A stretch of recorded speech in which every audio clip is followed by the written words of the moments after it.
Mouvre. Et j'ai écorché votre nom, c'est Vecchione. Le festival donc, a commencé la semaine dernière à l'abbaye de Cluny avec des stages et des concerts. Qui y a participé?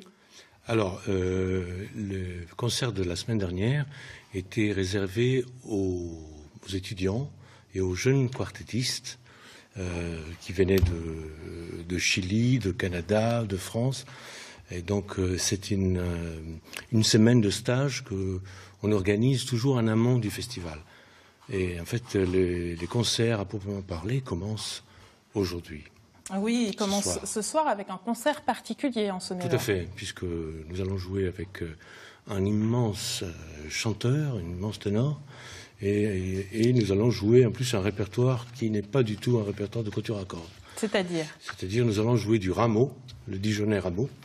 Nous allons, grâce à mon collègue, nous sommes très fiers de pouvoir jouer du rameau, donc à travers des transcriptions.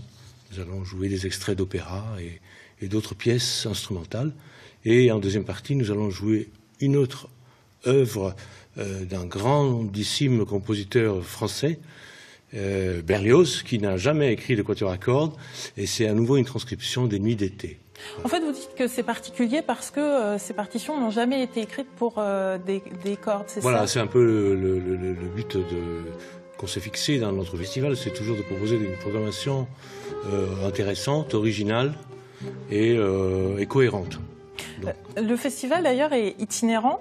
C'était un choix également d'aller, de parcourir la Bourgogne. Absolument. Le but est donc, vous l'avez dit, promouvoir le patrimoine bourguignon, principalement architectural, donc les églises romanes, puisque la Bourgogne en est riche. Mais pas seulement. Ce sont donc des journées qui se déroulent les week-ends, 3 week-ends du mois de septembre, et des journées entières où conférences, visites et concerts vont alterner. On va y revenir. Juste une précision, comment choisissez-vous les lieux et les communes dans lesquelles vous allez vous produire? Alors, il y a différents critères. Le premier critère, bien sûr, c'est l'intérêt patrimonial. Nous avons très vite compris que la Bourgogne était riche en églises romanes merveilleuses, qui ont cette caractéristique unique d'être à la fois de dimension modeste, qui s'adapte tout à fait à l'ensemble que nous sommes, au quatuor à cordes.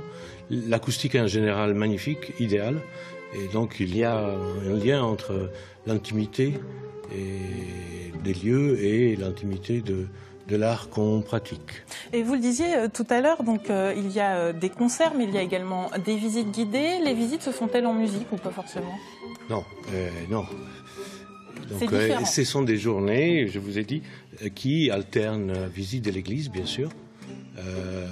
Ensuite, il y a un moment musical offert par nos grands élèves, qui sont en fait semi-professionnels. Ils sont issus de grands conservatoires nationaux et internationaux. Et ensuite, il va y avoir une conférence qui peut porter sur quelque chose sur le patrimoine local. Donc ça peut être différents sujets. À Courgouloin, par exemple, il va y avoir une conférence sur les climats de Bourgogne. Et le fait justement de se baigner, de s'imprégner des lieux, finalement, est-ce que ça rend le public plus réceptif après à la musique qu'il entend? C'est un peu le but, c'est d'amener un peu tout le monde à écouter un répertoire qu'ils ne connaissent peut-être pas et qui est pourtant merveilleux. En plus, le quatuor à cordes est un répertoire de chefs-d'œuvre. Beethoven, Mozart, Schubert, Tchaïkovski ont écrit des chefs-d'œuvre pour ça. Juste une dernière question. Combien de personnes attendez-vous généralement? Combien de personnes? Le public, c'est variable, c'est en fonction des lieux, en fonction de l'enthousiasme que la commune met autour de la manifestation. Donc c'est très variable. En général, on remplit 80 à 100 personnes. Les églises par église, oui. Merci d'être venu donc nous présenter la 22e édition de Musique en voûte. Tout le programme est à retrouver en lien sur notre site internet. Merci à vous et bon concert.